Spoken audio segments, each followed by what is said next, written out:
Buenos días, buenas tardes o buenas noches y bienvenido al podcast Finanzas en un Ibiza, podcast en el que vamos a hablar sobre el dinero, inversiones, libertad financiera y mucho más. Un pequeño espacio dedicado a las finanzas personales en el que compartiremos ideas y diferentes experiencias acerca de este mundo tan desconocido como apasionante. Así que sin más rodeos, ¡comenzamos!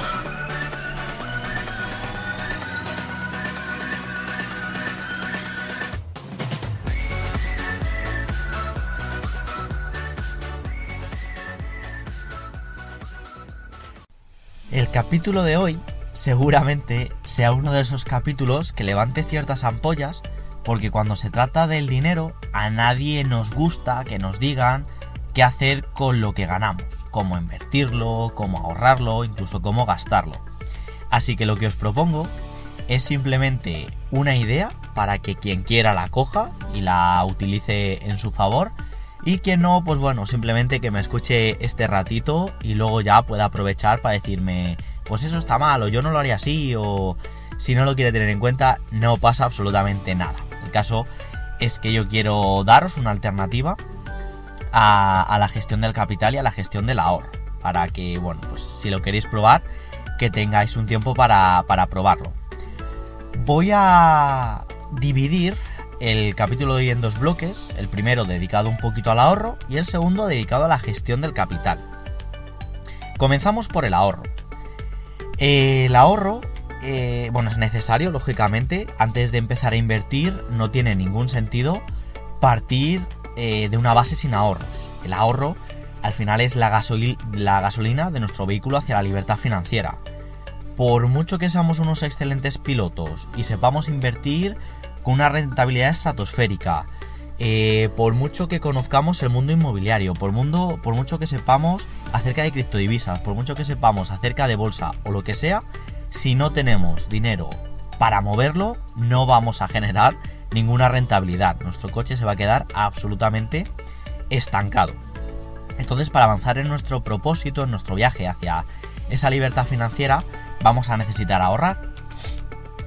Y todos hemos tenido siempre en algún momento de nuestra vida, raro es que no hayamos pasado por ello, una hucha en casa en la que hemos ido haciendo pequeños depósitos.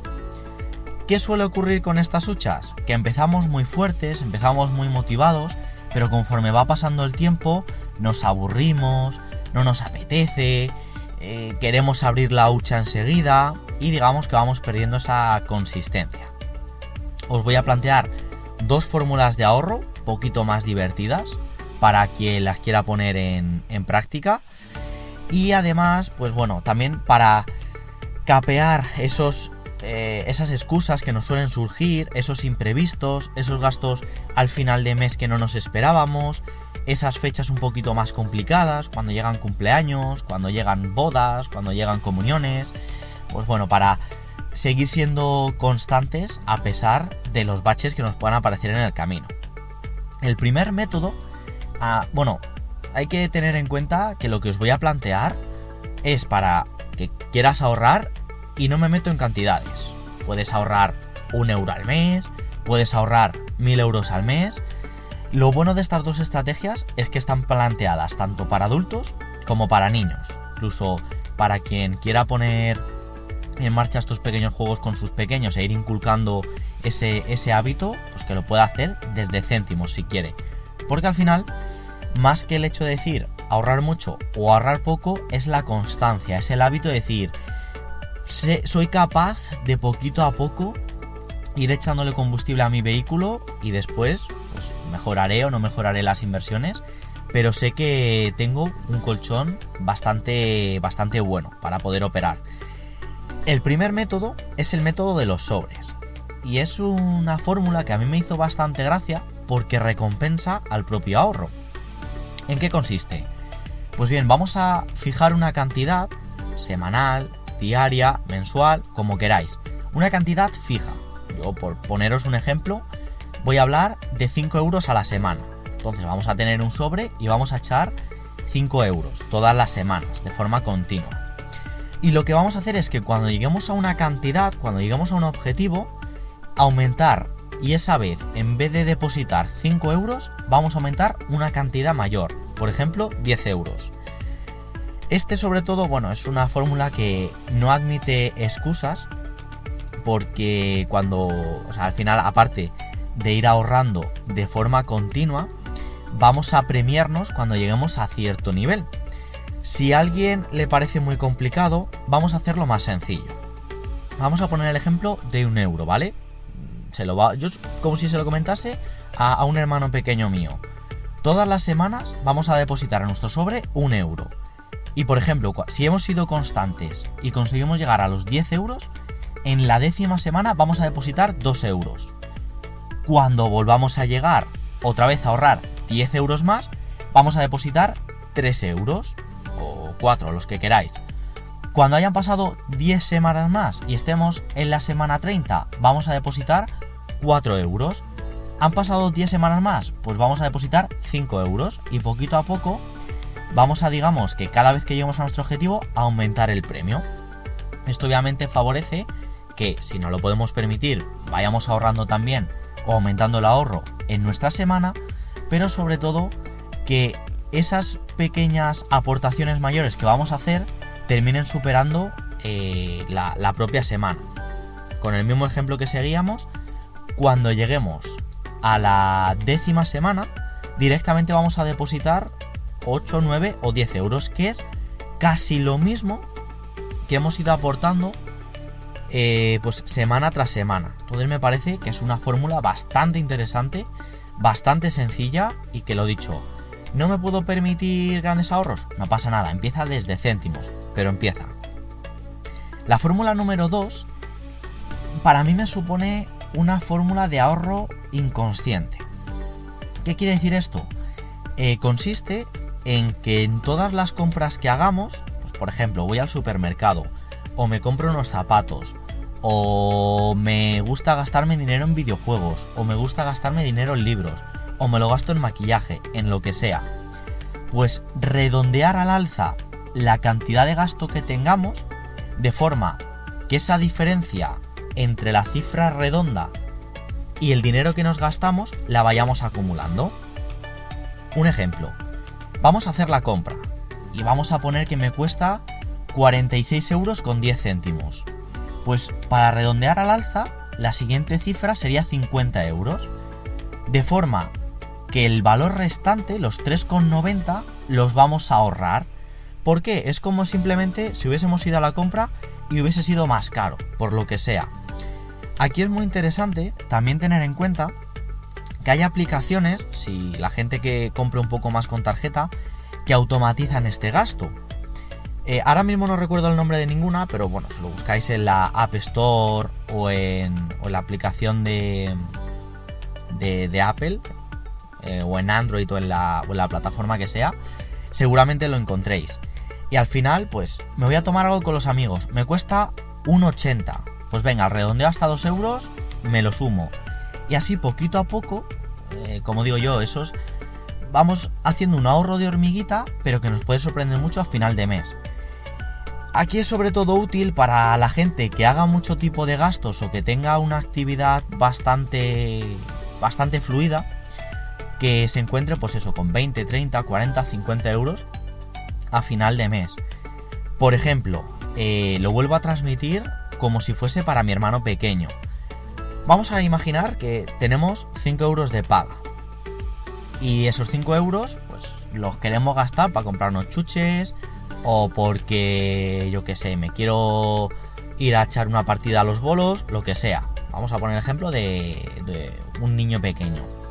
Si por ejemplo tengo 5 euros y me gasto 4,20 en chuches, asumo como si esos 5 euros me los hubiese gastado por completo, porque al final era algo destinado al gasto. Lo que pasa que para fomentar el hábito del ahorro lo vamos a derivar y esos 80 céntimos los vamos a acumular.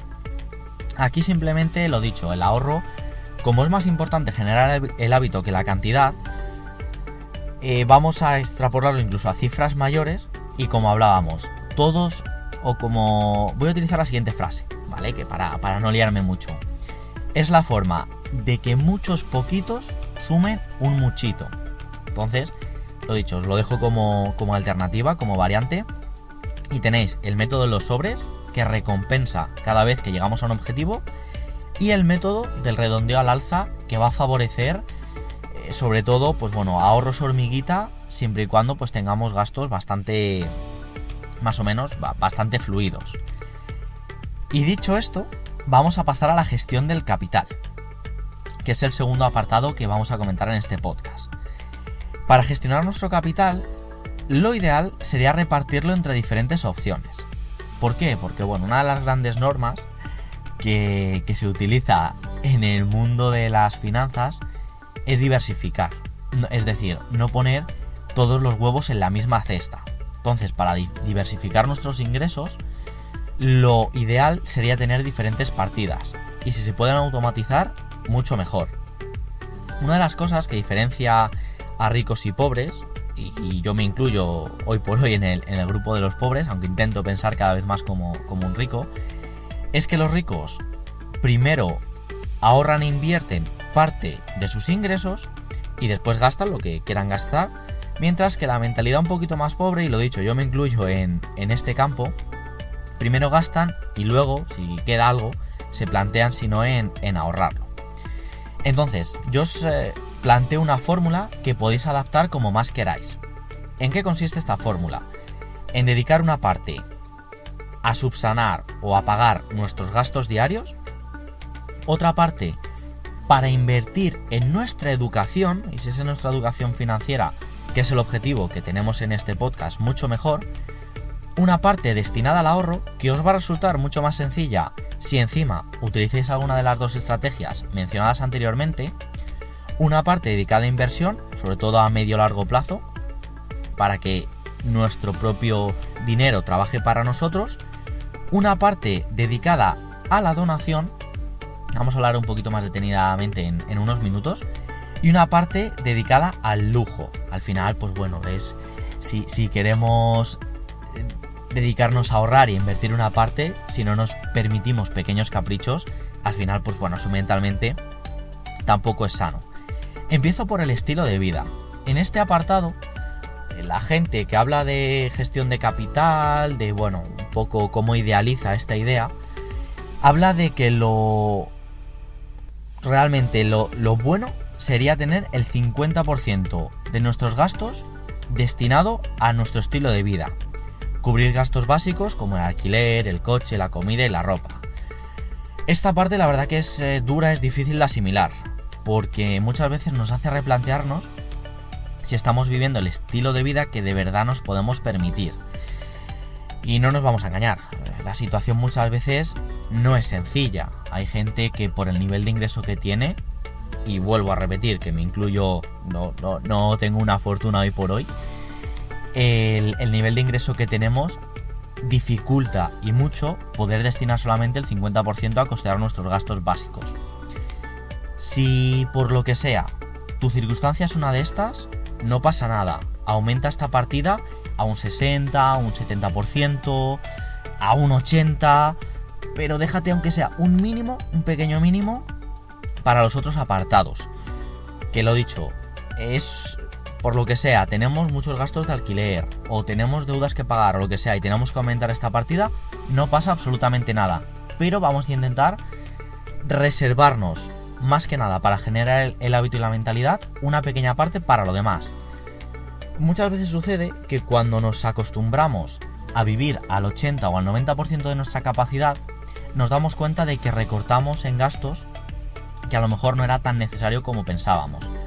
Entonces, bueno, esta parte es dura, pero se puede modificar, hay que tener cierta flexibilidad. Vamos al segundo aspecto, al aspecto de la educación. Aquí lo ideal sería destinar en torno a un 10%, bien sea en libros, en cursos, en conferencias, en algo que vaya a retroalimentar nuestra cabeza. Y aquí os dejo la frase que dice: invierte tu dinero en tu cabeza y tu cabeza devolverá ese dinero a tu bolsillo. Independientemente de lo que más te guste, yo creo que bueno, una vez que terminamos nuestra vida académica, completamos el instituto, la universidad o el grado al que hayamos querido llegar, la educación realmente no termina. Entonces, formarse. Y yo hablo desde el punto de vista de la educación financiera, pero ojo, si quieres aprender sobre nutrición, si quieres aprender sobre moda, si quieres aprender sobre cualquier otra cosa, destina un pequeño porcentaje a ello y si puede ser de forma mensual mucho mejor. Aquí deciros nada, que simplemente escuchar un podcast como este, aunque no cueste dinero y sea gratuito, ya supone una inversión en tiempo para tu educación. Entonces, al final somos nosotros mismos quienes tenemos que educarnos para poder seguir mejorando y creciendo en ese aspecto. El siguiente bloque es el del ahorro. Y aquí lo dicho, lo importante es coger constancia, escoger un hábito y si podemos, dedicar el 10% de nuestros ingresos a esta parte. De las estrategias comentadas antes, lo dicho, os va a facilitar o por lo menos os va a resultar divertido durante un tiempo, que no nos vamos a engañar, el ahorro suele ser una parte bastante aburrida. Y aquí el objetivo también sería llegar a acumular de 6 a 12 meses de gastos de nuestro estilo de vida. Es decir, crear nuestro colchón de tranquilidad para que, ante un momento de incertidumbre, pues una crisis, un despido, un lo que sea, que no nos suponga vivir con el agua al cuello. Lo dicho, os dejo, hemos dedicado una primera parte a hablar del ahorro y no me quiero entretener más. Fundamental, generar el hábito, crear nuestro colchón de tranquilidad y si se puede automatizar este ahorro, mucho mejor. El siguiente bloque es el bloque de la inversión. Y aquí sobre todo me quiero centrar en el medio y en el largo plazo. ¿Por qué? Porque es lo que nos va a poder permitir que nuestro dinero, aunque empiece siendo un capital muy poquito, trabaje para nosotros. Y aquí hay que tener en cuenta que el factor tiempo está de nuestro lado.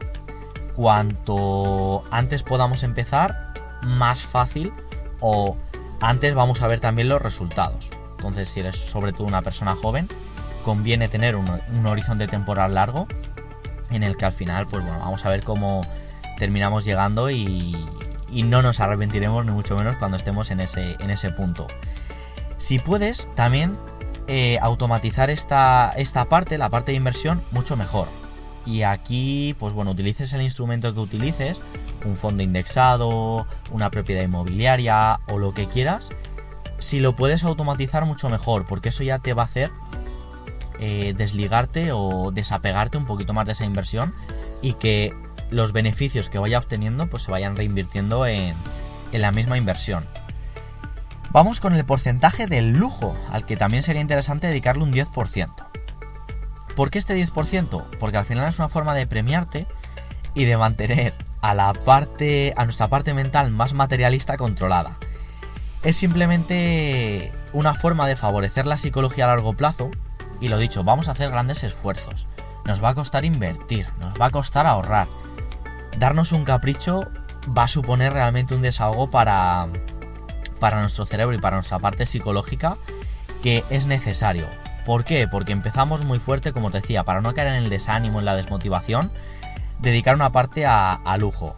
Aquí, por ejemplo, a que le guste salir a cenar, pues bueno, te puedes permitir una vez al mes ir a una cena un poquito más exclusiva. No sé, me lo invento por completo. ¿Te gustan los coches y quieres ir a dar una vuelta en un circuito en Ferrari? Pues si entra dentro de tu partida de lujo, perfecto. Yo qué sé, ¿te gusta viajar y una vez al año te quieres permitir un viaje de 3 días a un destino, a una capital europea? Si entra en tu partida de lujo, perfecto, de verdad, no es prohibitivo, ni mucho menos. Es una forma también de no restringir esa parte de gasto que va a mantener controlada nuestra mente, en muchos casos. Y el último apartado es el de donación. Y el apartado de donación, he de decir que yo no lo tenía muy en cuenta, porque a lo mejor en España, en Europa, no tenemos tanta mentalidad de donación, de dar al prójimo. Como ejemplos de donación, no tiene por qué ser afiliarme a Cáritas o a cualquier otra asociación, que si lo quieres hacer estupendo, pero hay muchas alternativas, como por ejemplo asistir a eventos solidarios, a carreras benéficas o destinar dineros a proyectos que tú consideres de tu interés. Imaginemos, ¿no? Un amigo va a montar un negocio, va a montar un local y necesita dinero. Nosotros decimos, mira, yo te voy a dar un porcentaje de mis ingresos de este mes a fondo perdido. Simplemente digamos que entra de la parte de donación. Lo he dicho, cada uno lo haga de la forma que quiera. Y este porcentaje es muy interesante, este apartado de donación, porque favorece el desapego al dinero. Muchas veces a nivel de creencias limitantes, cuando tenemos una serie de ingresos y nos aferramos a esos ingresos para costear nuestro estilo de vida, como que al final nos volvemos un poco más consumistas y eso nos hace entrar en un círculo vicioso de gano-gasto, gano-gasto. No salimos de ahí. Entonces, este porcentaje de verdad es muy interesante porque favorece ese desapego al dinero. Yo me sincero con vosotros y en mi caso, durante el año pasado, os cuento que el porcentaje ideal sería de un 2%, pero yo no llegué. O sea, doné solamente un 2% de mis ingresos netos anuales. Por un lado, pasar de 0 a 2 ya es un paso. Este año, por ejemplo, me gustaría aumentar del 2 al 5 y poco a poco, o sea, soy el primero que admite que estas cosas no son fáciles. Entonces, aunque sea despacito, ir siendo pues uno mismo ejemplo de lo que se predica en este caso. Y de ese 2% lo que lo dediqué sobre todo fue a eventos solidarios. Por ejemplo, me apunté a un curso de desarrollo personal cuyos beneficios iban a ser destinados a la compra de productos sanitarios para combatir el virus de la pandemia. Entonces, bueno, yo ahí me olvidé por completo. Luego también me apunté a algunas campañas de donaciones de libros en las que digamos que tú tenías que donar a un tercero, una persona desconocida, un libro que a ti te gustase. Entonces a mí me parece muy reconfortante el poder aportar o el poder ayudar a otra persona que a lo mejor lo necesita más que tú en ese momento y no somos conscientes. Entonces, aunque sea poquito, y lo dicho, yo soy el primero que admite que está trabajando más en este aspecto a lo mejor que los demás, pero todo suma. Y si este año es un 2% porque no me he podido permitir más, o porque me cuesta, o porque tal, ya lo mejoraré el que viene. Y ese será el objetivo. Y al final es una parte que creo que retroalimenta muy bien también la parte psicológica y nuestras creencias limitantes con respecto al dinero.